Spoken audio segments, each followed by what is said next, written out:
Bonjour à tous, j'espère que vous allez bien. On se trouve pour le 106e épisode des Titans du Monsterverse. Aujourd'hui, je vais vous parler d'Abzu, le nouveau titan introduit dans Monsterverse Declassified. Et donc, commençons. Abzu tire son nom d'une divinité de l'eau dans la mythologie sumérienne, désignant les aquifères d'eau douce.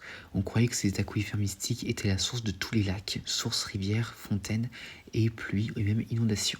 Dans la mythologie mésopotamienne, Abzu était également l'océan primordial d'eau douce et l'analogue masculin de Tiamat, la déesse primordiale de l'eau salée. Tiamat et lui eurent plusieurs enfants, dont Lahamu et Lamu.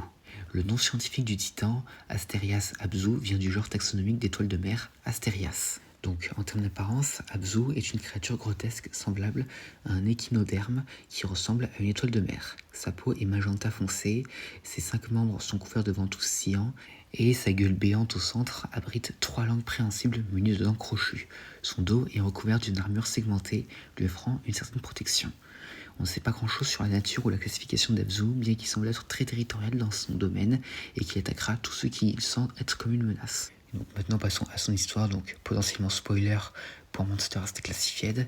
Donc à un moment donné, Abzu a émergé d'un vortex de la Terre creuse et a apparu à Kvitoya.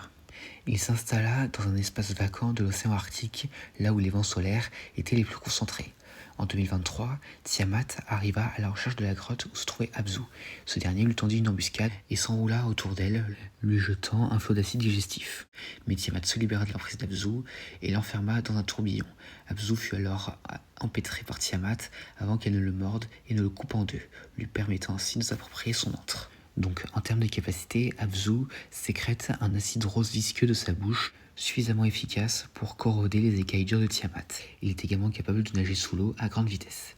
Mais malgré sa peau blindée, le corps mou de la face ventrale est dépourvu de protection et prive Abzu de moyens de se protéger des pénétrations ou des déchirures. Il est donc vulnérable au démembrement.